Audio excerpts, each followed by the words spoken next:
Doctor, diabetes എന്ന് പറയുമ്പോൾ എല്ലാവരും പേടിക്കുന്നത്. പക്ഷേ ഡയബറ്റീസ് ആക്ച്വലി എന്താണ്? സിമ്പിൾ ആയിട്ട് പറഞ്ഞാൽ നമ്മൾ കഴിക്കുന്ന ഫുഡിലെ അന്നജം ഷുഗർ ആയിട്ട് മാറും.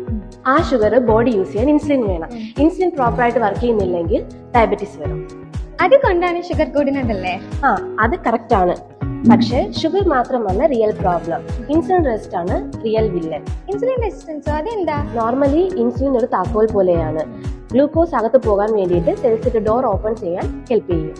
അപ്പൊ ഇൻസുലിൻ റെസിസ്റ്റൻസിൽ എന്ത് നടക്കും? ഇൻസുലിൻ റെസിസ്റ്റൻസ് ഉണ്ടെങ്കിൽ കീ ഉണ്ടാവും, പക്ഷേ ലോക്ക് കറക്റ്റ് ആയിട്ട് വർക്ക് ആവില്ല. അപ്പോൾ ബോഡി എന്ത് ചെയ്യും? കൂടുതൽ ഇൻസുലിൻ പ്രൊഡ്യൂസ് ചെയ്യും, പക്ഷേ ഗ്ലൂക്കോസ് ബ്ലഡിൽ തന്നെ നിൽക്കും. അങ്ങനെ സ്ലോ ആ ടൈപ്പ് 2 ഡയബറ്റീസ് ഡെവലപ്പ് ആവും. ഇൻസുലിൻ റെസിസ്റ്റൻസ് വന്നുള്ള മെയിൻ കാരണം എന്താ? ലൈഫ് സ്റ്റൈലിൽ വരുന്ന ഓരോ ചേഞ്ചസ് ആണ് അതിന് കാരണം.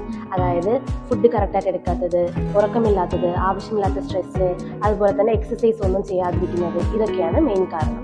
റെസിസ്റ്റൻസ് കാരണം ഡയബറ്റീസ് മാത്രമല്ല PCOD, ഫാറ്റി ലിവർ, ഒബിസിറ്റി ഇതുപോലെ പല കോംപ്ലിക്കേഷൻസും വരും. റെസിസ്റ്റൻസ് കാരണം ഇത്രയും കോംപ്ലിക്കേഷൻസ് ഉണ്ടോ?